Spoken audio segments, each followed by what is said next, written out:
I'm Mark Seifter. And I'm Linda Zayas Palmer. And this is Arcane Mark.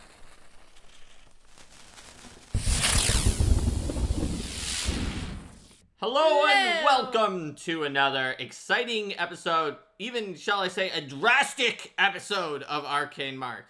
Now, if you've watched this show and you've watched GM Tools episodes in the past, or really a lot of our different episodes, we will often bring up a drastic measure as an example of something where we'll say, you know what, if you really have two sides of your group with this much of a difference in their playstyles, you might want to consider splitting the groups. Or we might say you might want to consider taking a break from playing. You might want to consider a huge retcon. You might want to consider some other large drastic solution. Changing, you might want to consider, changing the overall tone and stakes of your campaign. Switching game systems. Yeah. Just in the middle of playing the campaign. We often mention it, and we'll mention it in full and be like, you might want to do this. But generally that's after saying, well, try to, work with your group on, use the social contract or anything like that. And that's sort of the main gist of our advice. And then as a side thing, we mentioned a drastic measure. Today, it's all drastic measures. We're already assuming that you either did employ a less drastic measure before and it didn't work, or for some reason that it won't work from past experience. You have a deep understanding of the other people in your group, and for whatever reason, you're considering moving on to drastic measures. So today's episode, we're going to talk about when, why, and how to use drastic measures. Drastic measures are kind of like the nuclear option for your group. And you don't want to just kind of reflexively slam that button without thinking about it. So that's why we wanted to have an episode where we go into that and we start talking about how to do it. And to start there, just from what I was saying there, don't reflexively smash it. Assuming you're in a situation where you're thinking, I might have to use a more drastic measure. We might, as a group, that might be what we need. If you are worked up, if you are running hot, if you're angry, if you're very upset, if you're feeling anxious and your chest is constricting in, or if your players are, if your players are heated and there's an argument at the table, or you're that sort of thing is going on. These kinds of high pressure situations, they might indicate that a drastic measure is warranted, or they might indicate that just taking a step back and taking some time away from the situation and then thinking things through will come up with a solution that's less drastic. Even if, when you're worked up, you're right, and you need to use a drastic measure, you generally shouldn't be taking that measure while you are worked up, unless there's a very time-sensitive reason that you have to do it right now. See if there's any possible way you can call for a timeout or a break. Have people take a bathroom break, get a snack, do something else, and try to de-escalate. Or even end the session at that point, yes, and then say, we'll come back to this next time. We'll come back to this next time. Try to cool down. Take what time you can. It's possible you can only take 15 minutes because there's some reason that you need to continue down. Maybe you've got a specific time slot for this. Maybe people you're are very running busy. At a convention, or you're running at a convention or another event, and that's so you have to finish this session. Maybe it's almost the end of the entire adventure, and it makes no sense to run that last tiny bit 4 weeks from now when the next time that your group normally meets. Maybe you want to have a solution before that 4-week gap before your group meets to not have it stewing for 4 weeks. Whatever the reason is, you might not be able to take an arbitrary amount of time for your break. But you should, in many situations, be able to take at least some time to cool down, to calm down, to think it through, and to make sure that the drastic measure that you want to employ still seems like the right idea, and to make sure that you employ that drastic measure calmly and as rationally as you can, so that you do it sort of at an appropriate level of drasticness. Yes. And also in a way that is less likely to hurt someone, to sort of inflame the situation if you can. Mm-hmm. And like we talked about in our conflict episode as well, it's valuable when you get to those kinds of situations to talk to your players, in particular to, if you can, communicate with them one-on-one instead of in front of the entire group, so you can figure out where each person stands on this particular situation. Like, particularly if there was like something big and dramatic that happened at the table and you're like, okay, you know, the way things are going, it's clear that the way things are going right now are not working. People are fighting, people are not having fun, like there's a major issue that's going on. Try to figure out like why this is going on. And if you can talk to people independently, you can also then work with them to try to figure out, you know, if you might be selecting from among a few different possible drastic options, then, and that's what you're thinking of, then you can solicit their feedback on how they would prefer to proceed. That's right. So one very important note to make when you are taking a drastic measure and you're in a situation where you want to get feedback from your group about which drastic measure to take, about whether or not you do, in fact, need to employ the drastic measure, whether there's a split, some kind of a schism in your group. It's very important in something that's that high stakes to find a way that you can ask each individual member of the group one-on-one where nobody else is there. And if they might be worried about even having you know who it was from, you might even consider making a Google form that doesn't collect the email addresses or any other personal information so that everyone can put in their information anonymously. That can be helpful if you have a situation that has formed into drastic measures over an argument or disagreement in the group. Sometimes when we talk about these drastic measures, it's going to be because of something hugely drastic that happened. But sometimes you go to drastic measures as an escalation from something that starts out pretty small. So as an example, we've talked before about like deciding how to curate your game. We've had an episode about that. And we talk about social contract and asking other people, what would you feel like if, you know, the NPCs use this spell on you or something like that. Yeah, and generally we've assumed with that like, you know, you and your group can talk it out and find a solution that works for everybody. But sometimes you can't. Sometimes people have opinions that are conflicting and they really dig in their heels. Right. And so suppose that you have a spell and there's some kind of new spell and Alice really, really wants to add the spell to her character. Bob does not want it in the campaign and feels that it's really broken. It will either make the party way too overpowered. Enemies using it might be able to just TPK the group, and enemy spellcasters probably would have access to that spell if it was around. And then you have Carol and Dave, and you're just not sure exactly what they think, but like maybe like Carol generally seems to be towards Alice, but you're not sure, and Dave kind of maybe agrees with Bob. And you as the GM, you know, you want to like be accommodating, but you don't want the game to break.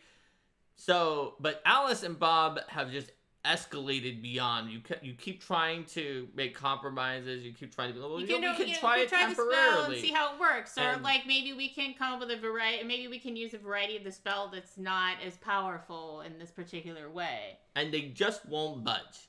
And so you realize you've reached a point of escalation where you need to do something hugely drastic, even though it was on something as small as like adding a spell to your campaign. It could be very important to just talk to each person individually. And you might want to start with Carol and Dave because you don't know what they're thinking. And maybe Carol actually is really worried about the spell, but is close friends with Alice and doesn't want to like be mean to Alice in the session because Alice is going to get upset given how worked up Alice is about having this spell added to the game being good for her character, and it's part of her story as a mermaid because it's a song, and she's really, really into that kind of thing, and Carol doesn't want to hurt her by being like, well, I kind of actually agree with Bob. And like, you wouldn't have found that out if you didn't ask, or in some cases you might have even needed to give an anonymous option Not because Carol was afraid of talking to you, but just in case it could come back to Alice. Carol was like, I really don't want Alice to know that, like... And there would be a chance that Alice would find out from you, whereas there's nearly no chance that would happen on Anonymous, other than if you did it Anonymous and one person said, this is the greatest spell ever made, and 3 people all said something about it being broken, maybe like by process of elimination, you know that Carol's in there, but even then that sort of helps Carol pull it out from being sort of personally attached to her. Yeah, this is the email I received from Carol that says... It says, Mermaid Song is the most broken spell of all time. Why is it not incapacitation? It stuns for 2 rounds on a successful save. For 1 minute on a failure, and permanently on a critical failure. And on a critical success, they're controlled for 1 day on their save. What is going on? And be like, that's what Carol sent in the email, and Alice will be very sad. Obviously, you're not the kind of person watching this video who is going to actually show that to Alice. Be like, hey, Alice, Carol didn't agree with you. Carol said this, or whatever. I mean, I'm reading into who's watching this video. Maybe, like, Loki or Anansi or some kind of trickster god is watching this video being like, I love causing chaos. Drama and chaos in the relationships of the people around me. What will happen if I first steal my friend Thor's wife's hair? Yes. But presumably you won't actually do that, but that's not going to necessarily stop Carol from feeling anxiety about it. So think about how you can anonymously solicit feedback from people in your group when you're going to form a drastic measure. So now that we've talked about cooling down, taking time, gathering information, let's give some examples of drastic measures instead of just talking them as drastic measures in general. So one that we bring up, I'd say every 2 or 3 GM Tools episodes as a possibility, splitting the group. But we never give a tutorial on splitting your group. We always just you might need to split your group. So how do you do that? Because you might be close friends with everyone in your group. You might have known your group for decades. Even for a while before playing tabletop RPGs with them, they're just been your friends, and then you play tabletop RPGs with them. What does that mean to split the group? How might some people feel about that? Might they think that that's a value judgment on them or a judgment on your friendships?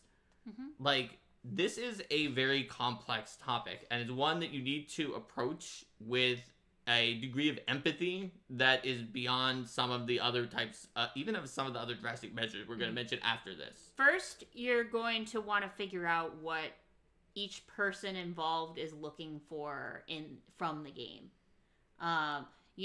Let's say that you need to split the group because, one of the examples that we've talked about is one is that you have some people in the group who are looking for a game that is more of a low stress, power fantasy. We bash the enemies down and we win and we feel awesome. And the other side of the group is we're looking for something that's going to be a real engaging challenge so that we feel when we've won that we've overcome something difficult. And we used our minds to come up with a great tactic. We used teamwork and combined our abilities in innovative ways such that we felt like each person really contributed, and by being there and doing their part in the battle, that they made us succeed against something that was a true challenge that we might not have succeeded on our own. And neither of those two groups of people is wrong to think that the way that they do. There is a visceral feeling of just freedom sometimes, of just curb stomping your opponents, especially in a world where we can be made to feel as powerless, as unsteady, and as unsafe as the real world sometimes. You can have a situation where your life, the entire world around you, your job, just everything makes you feel powerless, and feeling powerful by just stomping through everything can be a type of power fantasy that is extremely healthy and cathartic for you in a way that maybe having stressful battles that you have to really think your way through or else something bad could happen could just make matters worse. And then on the other token, you could be someone who, who finds that you are, what you find satisfying about the game is overcoming the challenge and feeling the satisfaction of overcoming the challenge, and that's what drives you back to it. That's what catches your attention. That's what makes you feel, at the end of the day, like you've accomplished something. And then when you go home afterwards, you're like, man, that's what I find to be memorable. Whereas like if you're defeating things very easily, you're just like, well, I don't really feel like I'm getting anything out of this. This isn't satisfying. Yeah. And to make matters worse, I'm not just saying that it's people who need to be heavily challenged who might have a problem with the overpowered romp. Mm-hmm. There's also an issue in the overpowered romp where you might have people with the same feeling of powerlessness or uselessness have a problem. Mm-hmm. And it's generally someone who came to the table not playing a, like, blaster or damage-based character build. They playing like a healer or support or something mm-hmm. like that, or defense, and they literally aren't needed because as soon as the damager goes, they kill everything in sight when you're playing that style of game.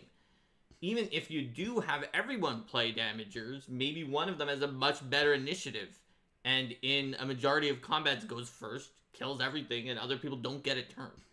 And so you actually can not only have a problem mm-hmm. where there is like a different player type who gets something out of each of the two games, you can even have a problem with relatively similar sort of feelings among players, but different like play styles mm-hmm. that they enjoy, where one style of game actually still doesn't support it. Yeah, to go for something that is kind of drastic, but not quite as drastic as like the full group split, there's the retire and replace the character. Is a potential solution. I don't think we've necessarily talked about a ton. It's still drastic. It's still drastic. Telling someone that they have to switch out their character. It does belong in this episode. Yes, it does belong. It's not. I'm saying maybe we talk about that first because it's not as drastic as full group split, but it is still like. Yes. So it is possible that replacing a character could work. Like for example, but... I'm saying I was thinking about it because in this particular situation, if you had a group that was all high power fantasy, but then someone was feeling disempowered because they were playing the healer, for example, but they still wanted the high power fantasy, and so they would be happy still in that group if they were playing a different kind of character. Right. So, yeah, one thing that's important to note when you're making these splits, and why it's so important to go over this, is that you won't have players who just, like, intrinsically, very few at least, are just like, I'm wearing my badge of high power fantasy, mm-hmm. One Punch Man, and that's who I am.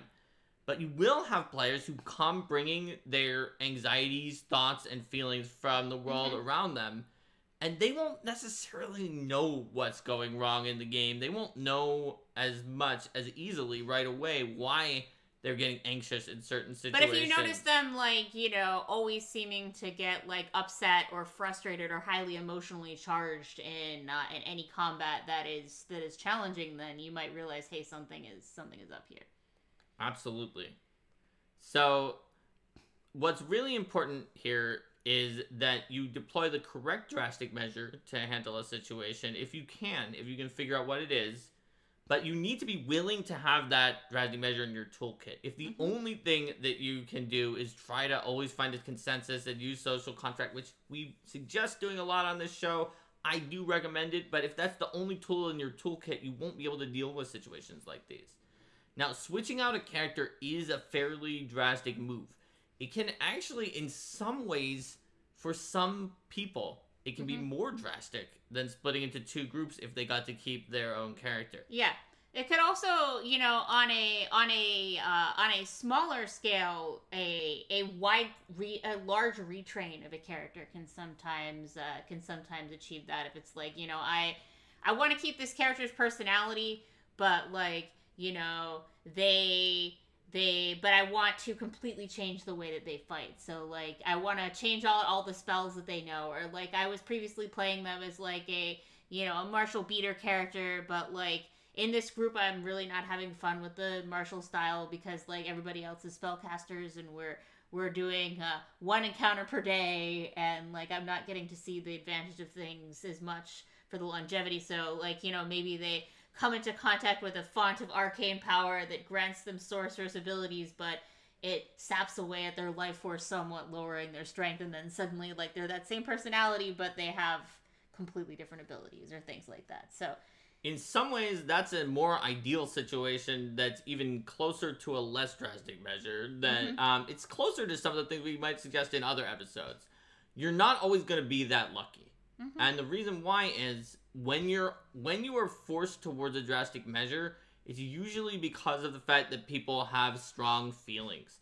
And it's not unnatural to have a incredibly strong attachment to your character in a tabletop RPG. Your character is in a tabletop RPG even more so than some people who are so attached to a character in a book they read, a movie, or a TV show that they like ship certain characters together or have this an intense fandom or stand that character. But your character in a tabletop RPG, in a very real sense, is you and is a facet of your personality. Some people have incredibly strong attachments to that individual character, and that could mean for certain people that idea of just remaking the character like Linda suggested would just viscerally pain them.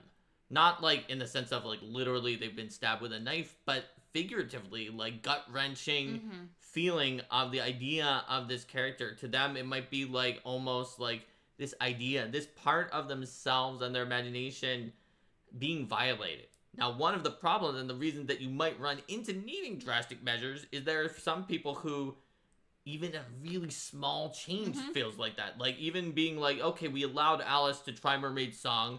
Bob was pretty much right, and it was busted after one session. Nobody ever wanted to play with it again. But Alice got so attached to it and loved it, then she didn't agree that to her the character would be ruined if Mermaid Song was removed. That is possible to happen. And it's very good if you can get some kind of change or adjustment to a character through compared to having to split up the group. And if a character does retire, you can potentially use the retirement of a character together with group splitting. Like, say for example, this character is someone who like the player themselves became overwhelmed by the degree of difficulty and decided to go on a different type of adventures, or like the player themselves was frustrated by how easily their group was doing things and was like, yeah, you guys have got this, and then they move on to do something else. And then like that character could then appear in one of those in that split campaign. You know, maybe the characters themselves literally go separate ways and choose different things that are mirror what the players want. And then they get to retain their characters and... Right. The other time that you might need to split is when, if you do have some people who are willing to switch up their characters, but they're not the right person. For instance, if the person who... if there's only one person who is really, really powerful, and maybe one person who doesn't mind, doesn't really care, and then two people who don't want to see that, the only way that you're going to be able to fix that situation is if the one person who's powerful rebuilds, and they might not want to. So now that we said we were going to start by assuming that you need to split your group, and have actually gone and spent 10 minutes talking about ways that you could avoid it, because that's just our way. On Arcade Mart, we always try to do that. Let's assume that you actually do need to split your group. You've figured out that anything less drastic than this is not going to work. And so the important thing to think about when you're splitting your group is, first of all, why is the group splitting?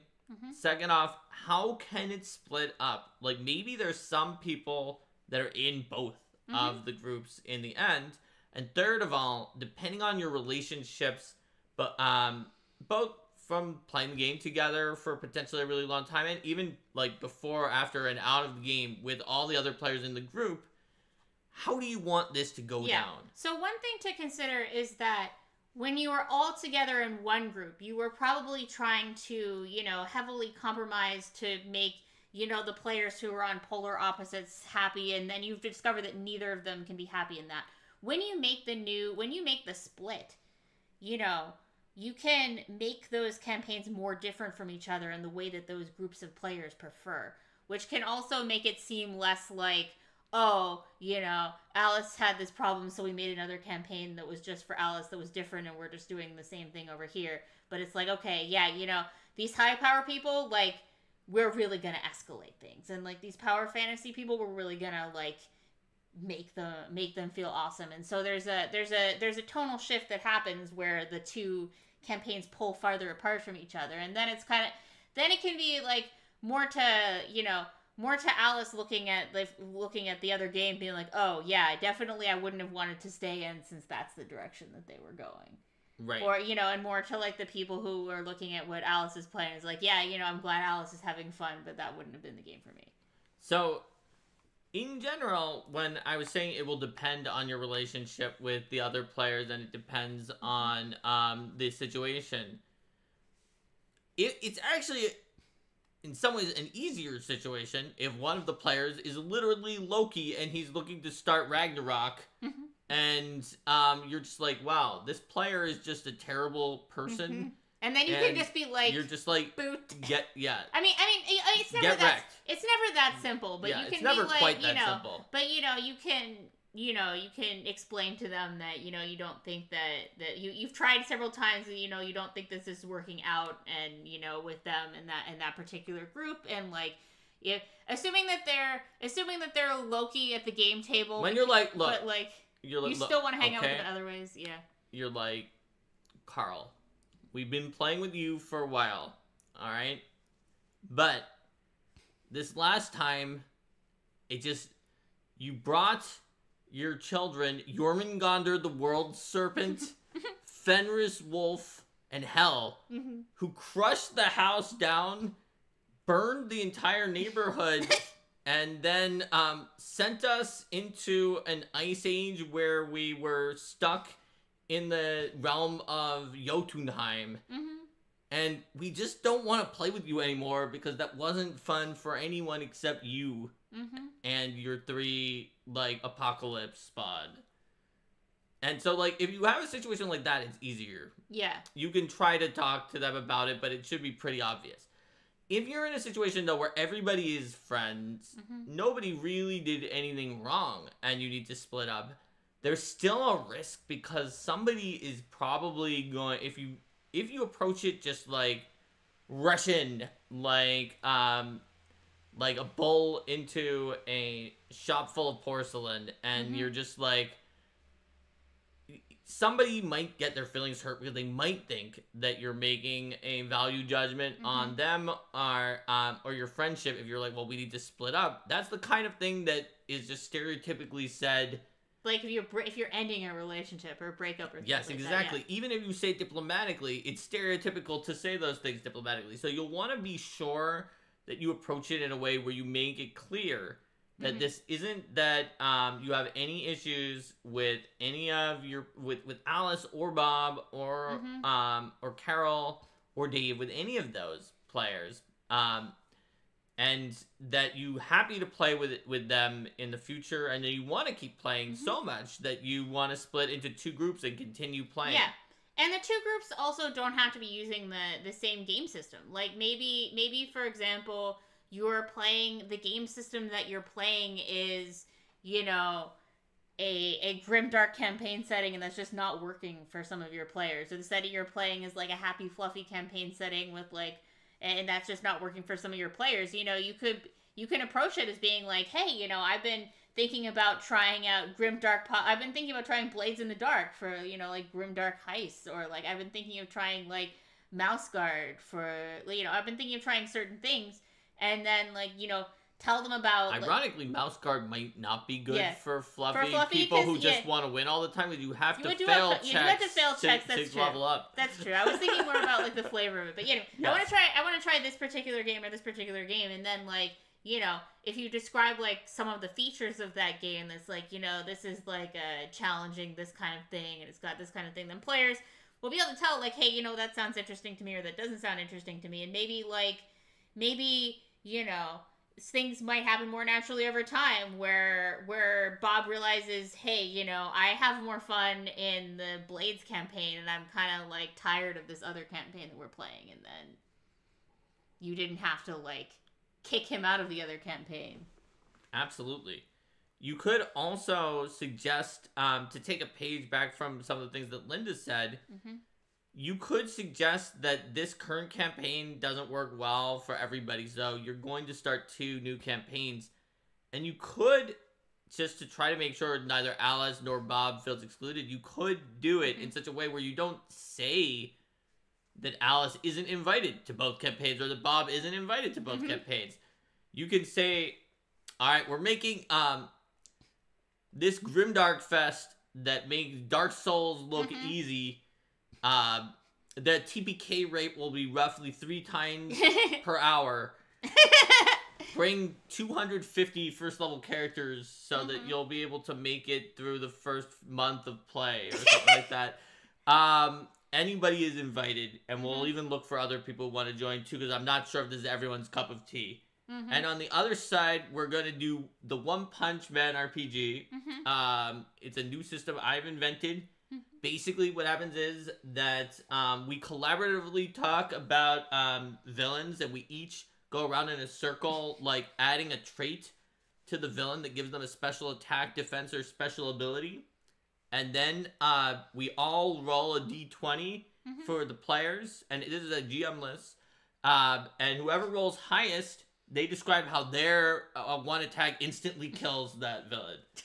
Obviously, these are periodically extreme. These are periodically extreme, and you'd be like, anybody can join this campaign, and we might look for new people to play test this. I mean, I just wrote this game system just now during an Arcade Mark stream.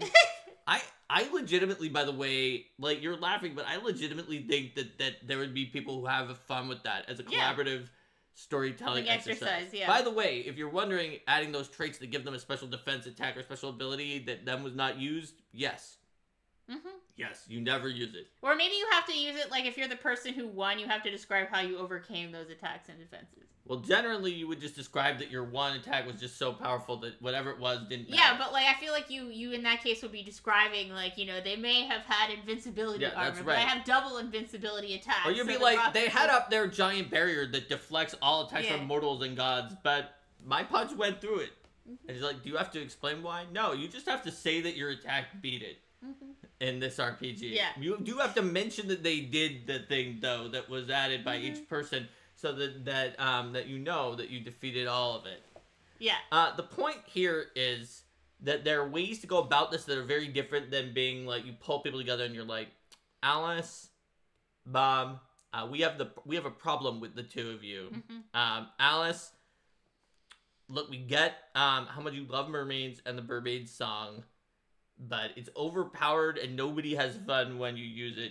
And Bob, honestly, you are just constantly harping on the brokenness of other people's options, so we need to split up into 2 groups. This is like the worst way you could possibly do it. That will make them both upset for no reason. And that is probably beyond what you would have actually said, even if you weren't thinking about it. But if there's any hints of that, Alice or Bob could read in that's what you're actually saying. Also, Alice and Bob are dating. Yep.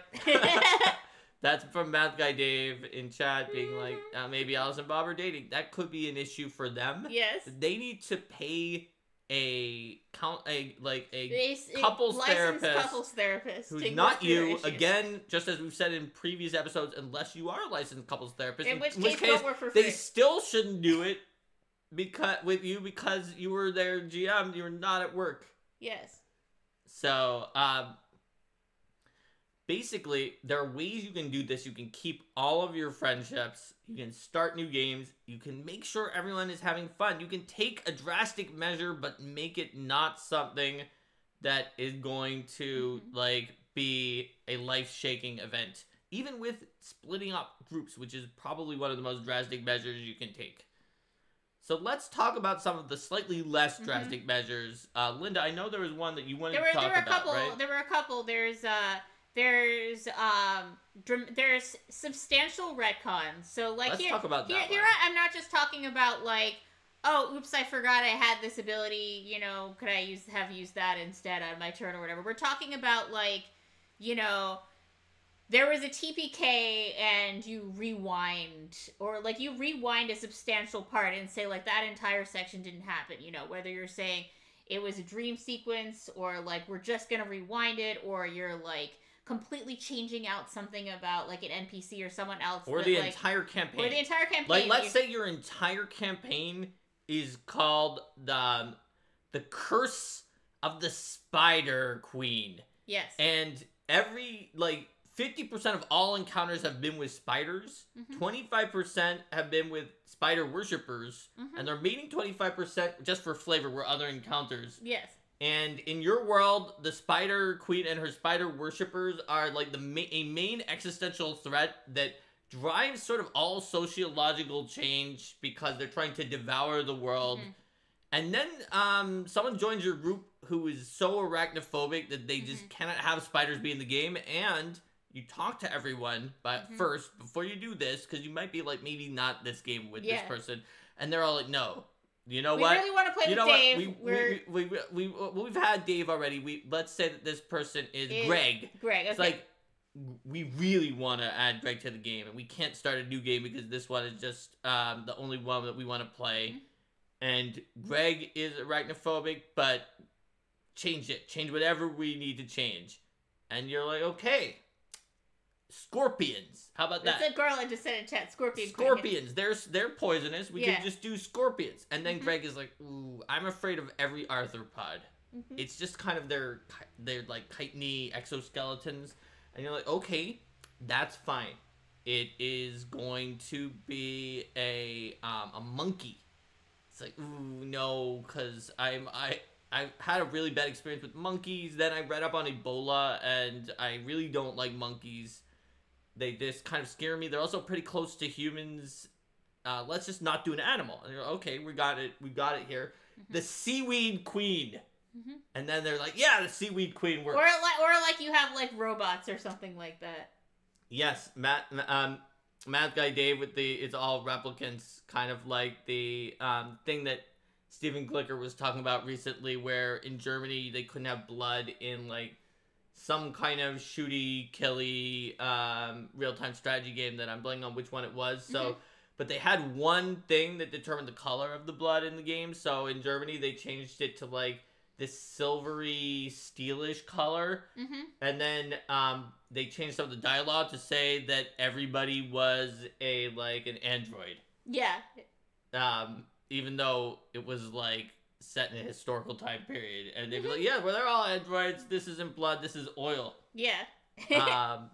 So you could definitely do something like that. You can figure out what it's going to be. You can find something. This is obviously not always the right solution. The right solution might be just don't add Greg to this game. Don't add Greg to this group. Add Greg to a different group. Or start a completely new game with this group. With the same people, including Greg. That doesn't have lots of spiders. Yeah. Yes, but sometimes a retcon of that measure, or like Linda said, a retcon of it was all just a dream. Yeah. So maybe it wasn't like maybe you're not changing the campaign back to the beginning, but you had an arc that just completely flopped, and it TPK'd the group, or it brought things off into a different direction, and people there was something about your campaign that people had treasured that is now gone, and with that spark out, they're just not as interested. And look, I get it. There's often discourse about using the complete rewind, or it was all just a dream, as like it's a cheap GM tactic. I remember the Final Fantasy RPG suggested that if a fight had a problem, they were like, well, you could just kind of like load back to a recent point if you want to. Or just play a different group through it. Just have NPCs come in to save you, and people were like, these are all like Deus Ex Machina or weird solutions. But while you maybe don't want that to be your RPG's just kind of standard operating procedure, depending on your playstyle, some playstyles you might. But for a drastic measure where everyone's on board, sometimes that's the right thing to do.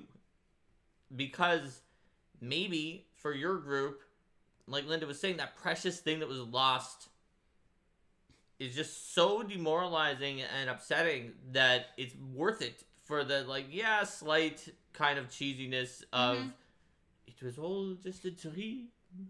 And you wake up and you're in a machine like in the Matrix because the villain, Dr. Nightmare, has put you all into a special dream state. It wasn't just any dream where it was just like Bob's character had a dream that Alice's character was overpowered. But Mm-hmm. instead, no, you were actually in a shared dreamscape. You remember all of the things that happened during that time, but they didn't really happen. Yeah, it's like, oh, a villain cast you all into a mindscape, and then, like, the next session you're realizing that things don't quite add up, and then you escape the mindscape and you get back there, and then you have a new villain that's come up that explains things. Right? You could also be in a Groundhog Day style time loop, where instead of being like, we're retconning and in-world, this never happened, you could just be like, okay, so you all were brutally ripped apart by the dragon, and you wake up, you remember everything since session 92, but this is, let's say, session 96, and you're retconning literally 4 sessions. But you wake up and you see this NPC who died in session 94 is talking to you, and then you read like the same text that you had written up before, and they're like, wait, didn't we hear this already? Wait, isn't she dead? What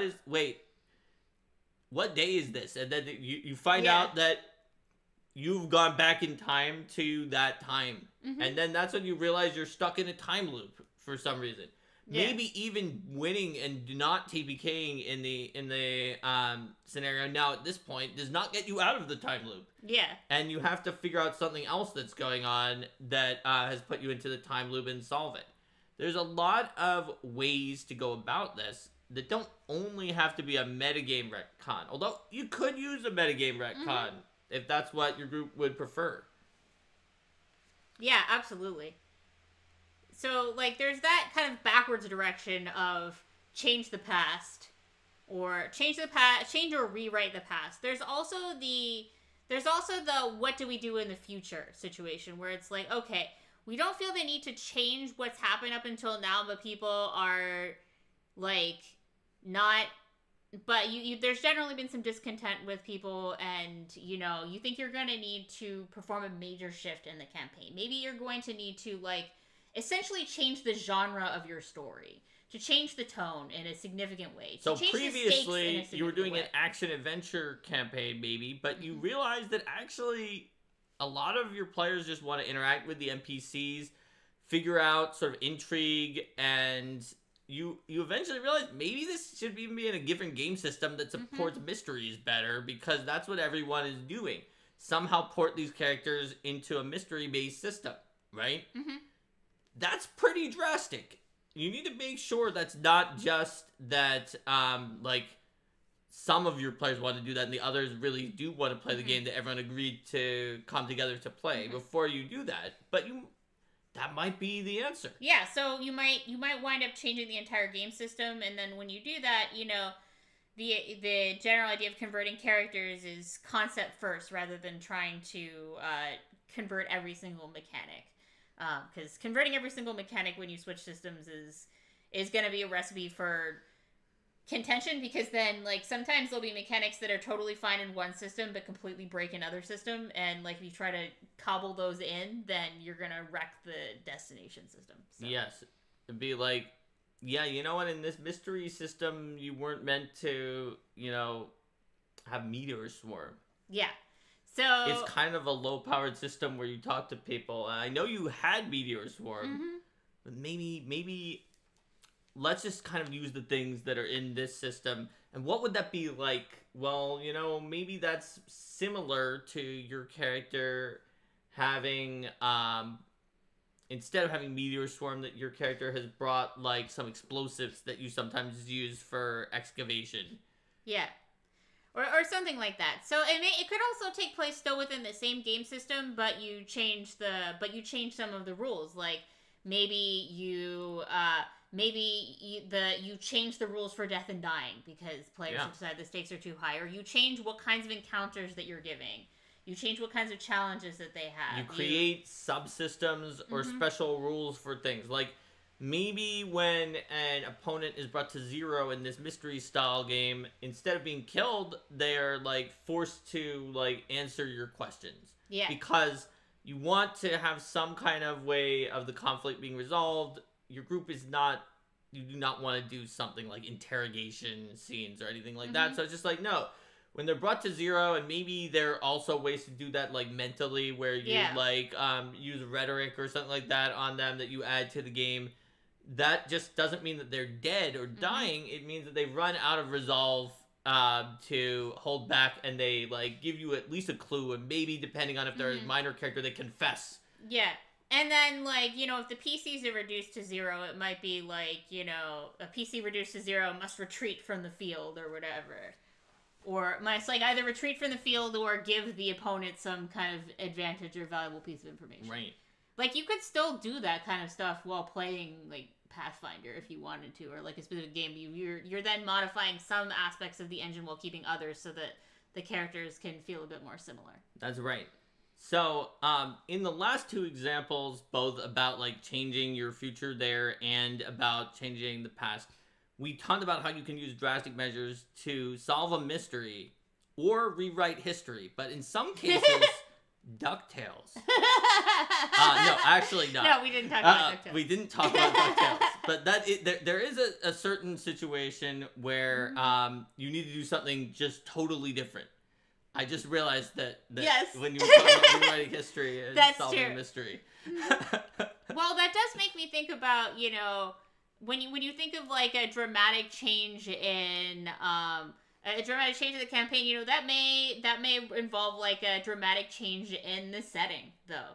Like, you know, maybe the PCs go through a planar portal and they have no way back that they can discern. Now they're in Duckburg. Now they're in Duckburg. Yes, exactly. And so then, you know, in this other reality, maybe the physical rules are different in some way, and maybe that's an explanation for why things are working differently. There's changes to their characters, or like there's drastic changes to the tone of the story and the scope of consequences. And it's like, okay, yeah, you know, you made this alternate reality where consequences were higher or lower or whatever, and that's just what the players like. And yeah, maybe they'll never make it back home, or like or they'll make it back home as like their success at the conclusion of the campaign, and because players enjoy more playing in this. In this reality.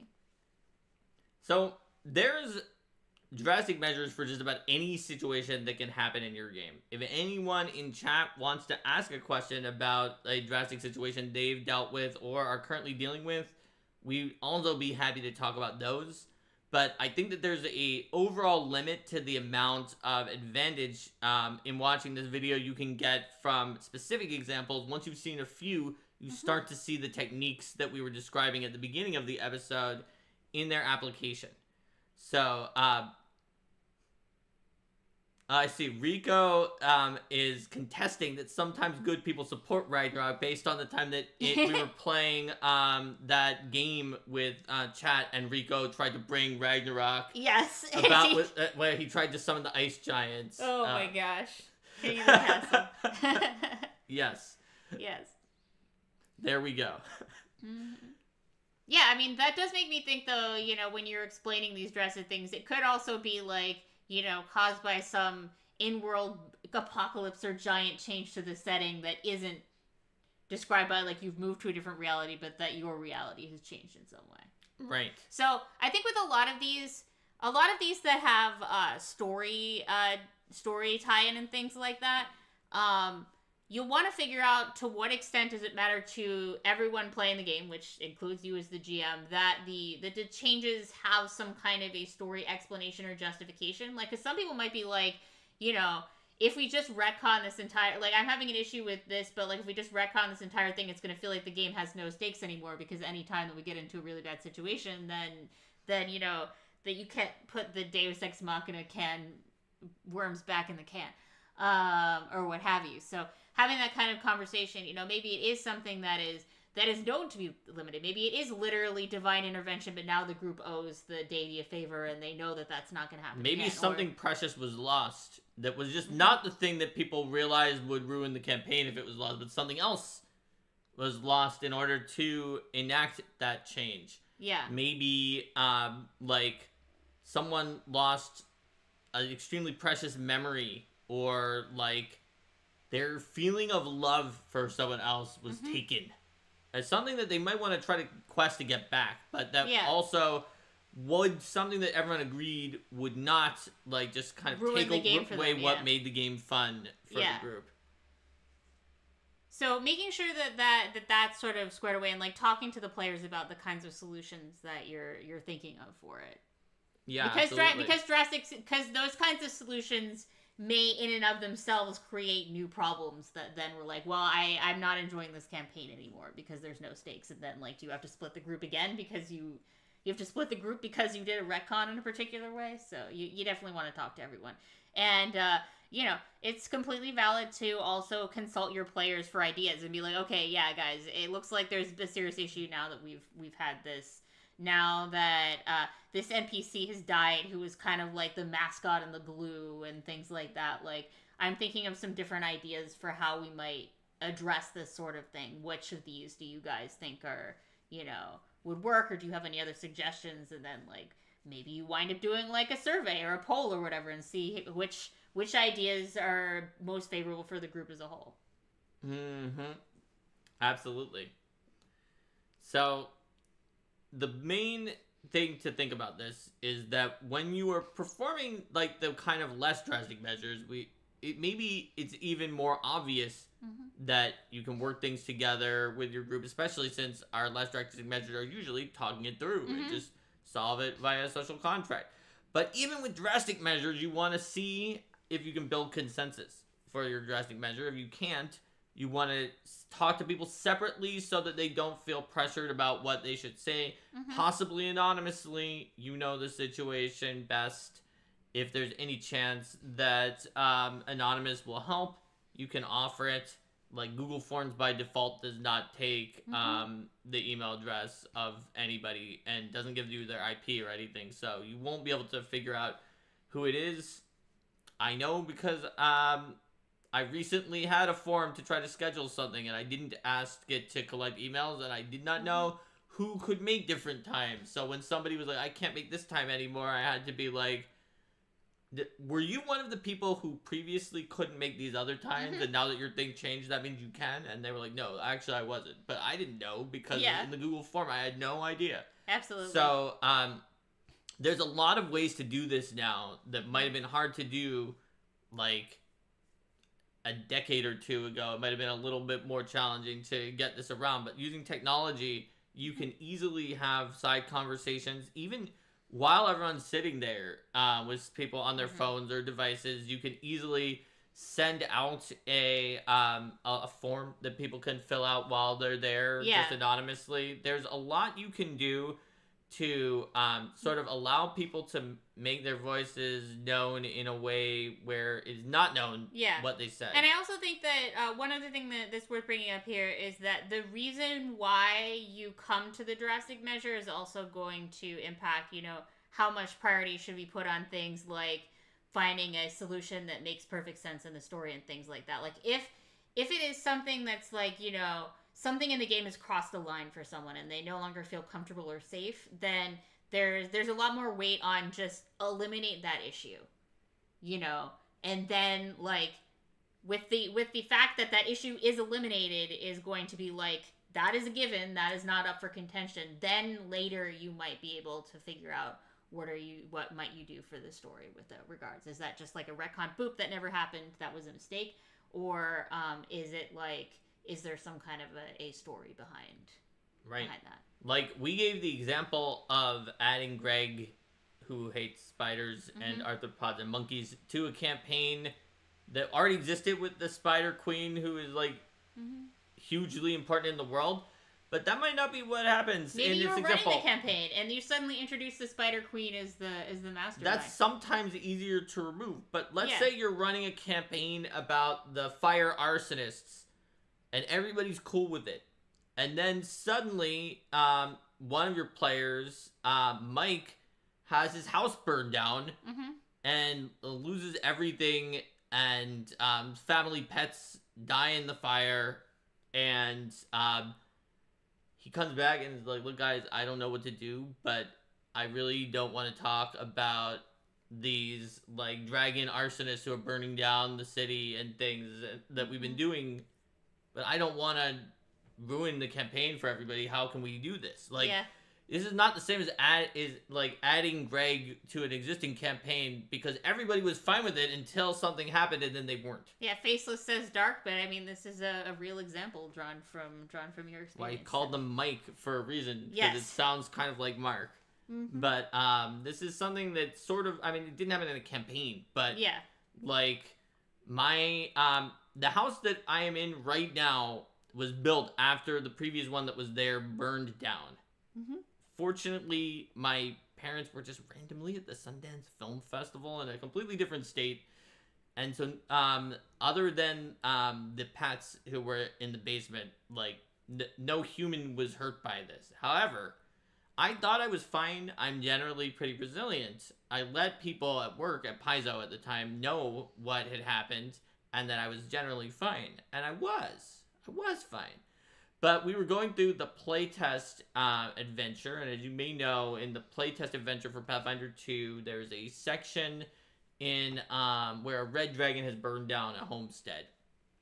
And we were talking about it as a team, and Jason Bowman had brought in some notes from like James Jacobs, and he was like, James Jacobs is really asking about this because we need to be sure we know for the skill system. And he's like, so you walked in to the ashes of this burned down building and the charred corpses that are in there, and all these objects that have just been completely burned into ash. Mm-hmm. And when you're there, you're wondering, like, what skill he's saying, what skill check would I need to use? Do I have to use dragon lore? Like, would it be crafting because it's like the building? Would it be arcana because that's eventually what you would know to find out about a dragon? Like, are you tasting the ash of these burned out things? And we actually wound up talking about it for like 20 minutes where he just kept saying that over and over again. And eventually I was like, you know what? I said I was okay, and I was, but we've talked about this for enough time that I've now become not okay. Can we change the example? And he immediately changed it to like an Algolthu that had like done some kind of weird thing in a sewers or something like that, which I don't even know if they live in sewers normally, since they want a more aquatic environment. But the priority was getting away from the and then the situation, like would you use occultism versus in that situation versus crafting versus Algolthu lore. And it was I feel like it was a not that hard problem to fix in the rules of the game. But anyway, the point was that just happened, and you know what? Like, I was the person who put in the dragon thing into the adventure in the first place, because I did that before any of that had happened. So the point of the matter is, sometimes you just can't predict what you're going to need to do. And sometimes people have a change in circumstances that turns something that was previously okay into a not okay. Yes. And so these drastic measures are not something you can predict. It's not something that you can run or deal with the same way every time. By definition, they're drastic. That means they're rare, hopefully. I mean, if you have to split your group or, like, completely change systems or retcon every session, then I'm not sure what's going on, but you may need to examine something about your modus operandi. But because it's rare, it means you probably aren't as practiced or skilled in drastic measures as you are in some of the other tools in your toolkit. And I would say, one thing when you're dealing with these situations is it's important to give yourself grace and to give all the players grace too. Like, these aren't easy to navigate, and if the solution that you come up with first doesn't quite work, be open to talking to your players and finding ways to revise and refine that solution until you can find something that works better for you all. That's right. All right, so I think we covered how to handle drastic measures. Hopefully, every drastic measure is a little bit different. These tools that we gave you today are meant to make it so that you feel less anxiety and worry about having to pull out a drastic measure, and you feel more empowered to be able to use it when appropriately and use it wisely. And, of course, if you have any questions or thoughts about drastic measures in your games, you can leave them in the comments, at least when comments exist. Let's say goodbye to YouTube. Bye, YouTube. Bye, everybody.